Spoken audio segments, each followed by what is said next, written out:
We are all searching for happiness, but we cannot find it. And I know why. When we think of happiness, we tend to think of it as something that we can only find at the end of a specific road. If I get this, then I will be happy. If I finish this, then I will be happy. If I finally find the one, then I will be happy. Which means that we are placing our happiness into the future. But there is a problem with this. You live in the present and can never live in the future. We are wasting our valuable time with daydreaming, wishing that we were already somewhere else, instead of making our present more meaningful. And don't get me wrong, there is nothing wrong with having dreams and goals to strive for, because they give meaning to our lives. But we should never forget to express gratitude for what we already have. Because if you program your brain to always search for something that is currently not present in your life, you will always search for it, even if you have achieved something. Therefore, even if you achieve something that you are currently striving for, you won't be happy either, because you never condition your brain to express gratitude. There are many things that you've been wishing for a couple of years ago. Things that you have now, but you are no longer grateful for. We have been conditioned to chase the next shiny thing that is coming our way. This is why many people cheat or search for another,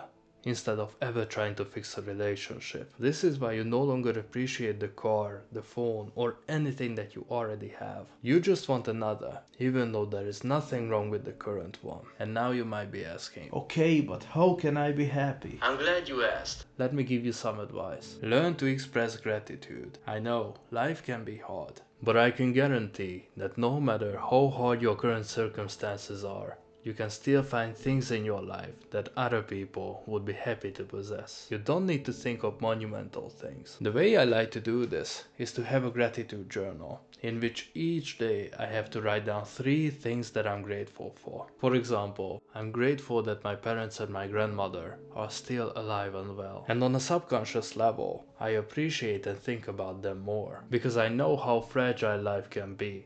Therefore, I should never take them for granted. Therefore, I try to be as present as I can be when we are together. If you want to know how to have more meaningful conversations with your family, click and watch this video, you might find it helpful. But there can be other things as well. For example, I'm grateful for my car because it's still running and never lets me down. For context, I have a Toyota Yaris T-Sport from 2002, which I really love because it's cheap to maintain, very economical and fun to drive. But I gotta admit that it's a really old Japanese car. Therefore, I should be aware that one day rust will tear us apart. And whenever I drive with this in my mind, I appreciate my car even more, because I know that I will never be this young again with such a fun hot hatch that I have today. Maybe I will have a car one day that is faster or more comfortable, but this car has been there in so many chapters of my life and carries so many memories, which makes me even more attached to it. You can also write simple things, like I'm grateful that I woke up early and I could see how beautiful the sunrise can be, or I'm grateful that I have somewhere to live, or I'm glad that I make better decisions than I did 5 years ago. You get the idea. You need to give yourself permission to appreciate what you currently have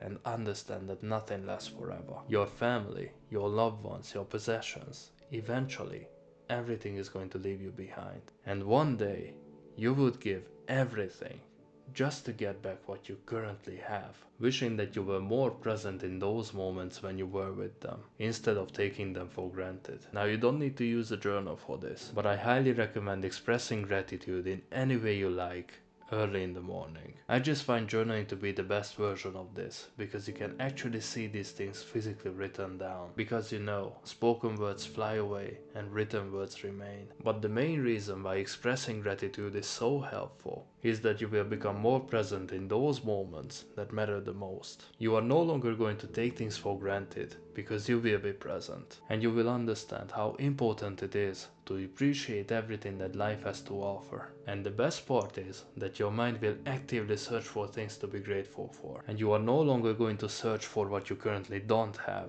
I believe that this is the best way to get closer to happiness, because there are already so many things to be grateful for, if you open your eyes and embrace them. And if you would ask what am I grateful for, I would say I'm extremely grateful that you watched this video. Click and watch this other video and see you in the next one.